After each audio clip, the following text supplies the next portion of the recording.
Ibrahim യഹൂദനോ Cristiano ആയിരുന്നില്ല. എന്നാൽ അദ്ദേഹം ശുദ്ധ മനസ്ഥിതിക്കാരനും അള്ളാഹുവിന് കീഴ്പ്പെട്ടവനും ആയിരുന്നു. അദ്ദേഹം ബഹുദൈവാരാധകരിൽപ്പെട്ടവനായിരുന്നിട്ടുമില്ല. തീർച്ചയായും ജനങ്ങളിൽ ഇബ്രാഹീമിനോട് കൂടുതൽ അടുപ്പമുള്ളവർ അദ്ദേഹത്തെ പിന്തുടർന്നവരും ഈ പ്രവാചകനും അദ്ദേഹത്തിൽ വിശ്വസിച്ചവരുമാകുന്നു. അള്ളാഹു സത്യവിശ്വാസികളുടെ രക്ഷാധികാരിയാകുന്നു. വേദക്കാരിൽ ഒരു വിഭാഗം നിങ്ങളെ വഴിതെറ്റിക്കാൻ കഴിഞ്ഞിരുന്നെങ്കിൽ എന്ന് കൊതിക്കുകയാണ്. യഥാർത്ഥത്തിൽ അവർ വഴിതെറ്റിക്കുന്നത് അവരെ തന്നെയാണ്. അവരത് മനസ്സിലാക്കുന്നില്ല. വേദക്കാരെ, നിങ്ങളെന്തിനാണ് അള്ളാഹുവിന്റെ തെളിവുകളിൽ അവിശ്വസിക്കുന്നത്? നിങ്ങൾ തന്നെ അവയ്ക്ക് സാക്ഷ്യം വഹിക്കുന്നവരാണല്ലോ. വേദക്കാരെ, നിങ്ങളെന്തിനാണ് സത്യത്തെ അസത്യവുമായി കൂട്ടിക്കലർത്തുകയും അറിഞ്ഞുകൊണ്ട് സത്യം മറച്ചുവെക്കുകയും ചെയ്യുന്നത്?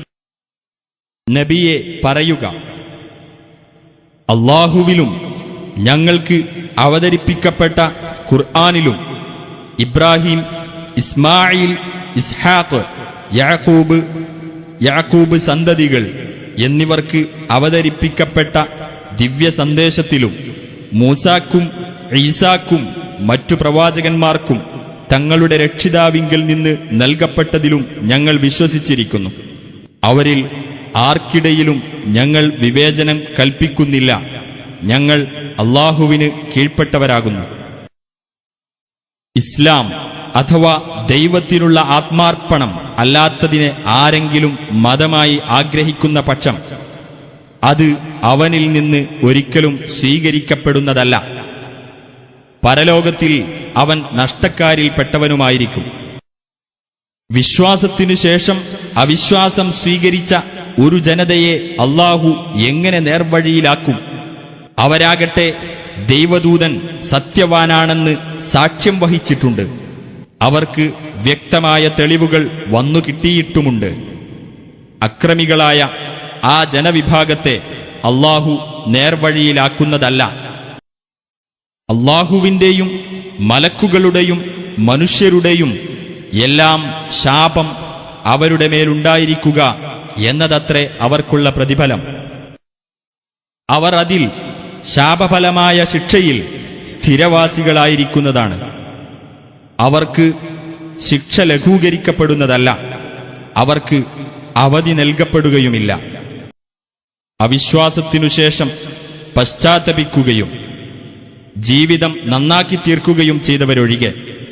അപ്പോൾ അള്ളാഹു ഏറെ പൊറുക്കുന്നവനും അത്യധികം കരുണ കാണിക്കുന്നവനുമാകുന്നു. വിശ്വസിച്ചതിനു ശേഷം അവിശ്വാസികളായി മാറുകയും അവിശ്വാസം കൂടിക്കൂടി വരികയും ചെയ്ത വിഭാഗത്തിന്റെ പശ്ചാത്താപം ഒരിക്കലും സ്വീകരിക്കപ്പെടുകയില്ല. അവരത്രേ വഴിപിഴച്ചവർ. അവിശ്വസിക്കുകയും അവിശ്വാസികളായിക്കൊണ്ട് മരിക്കുകയും ചെയ്തവരിൽപ്പെട്ട ഒരാൾ ഭൂമി നിറയെ സ്വർണം പ്രായശ്ചിത്തമായി നൽകിയാൽ പോലും അത് സ്വീകരിക്കപ്പെടുന്നതല്ല. അവർക്കാണ് വേദനയേറിയ ശിക്ഷയുള്ളത്. അവർക്ക് സഹായികളായി ആരുമുണ്ടായിരിക്കുന്നതുമല്ല. നിങ്ങൾ ഇഷ്ടപ്പെടുന്നതിൽ നിന്ന് നിങ്ങൾ ചെലവഴിക്കുന്നതുവരെ നിങ്ങൾക്ക് പുണ്യം നേടാനാവില്ല. നിങ്ങൾ ഏതൊരു വസ്തു ചെലവഴിക്കുന്നതായാലും തീർച്ചയായും അള്ളാഹു അതിനെപ്പറ്റി അറിയുന്നവനാകുന്നു. എല്ലാ ആഹാര പദാർത്ഥവും ഇസ്രായേൽ സന്തതികൾക്ക് അനുവദനീയമായിരുന്നു. തൗറാത്ത് അവതരിപ്പിക്കപ്പെടുന്നതിന് മുമ്പായി ഇസ്രായേൽ അഥവാ യാക്കൂബ് നബി തന്റെ കാര്യത്തിൽ നിഷിദ്ധമാക്കിയതൊഴികെ. നബിയെ പറയുക, നിങ്ങൾ സത്യവാൻമാരാണെങ്കിൽ തൗറാത്ത് കൊണ്ടുവന്ന് അതൊന്ന് വായിച്ചു കേൾപ്പിക്കുക. എന്നിട്ട് അതിനുശേഷവും അള്ളാഹുവിന്റെ പേരിൽ കള്ളം കെട്ടിച്ചമച്ചവരാരോ അവർ തന്നെയാകുന്നു അക്രമികൾ.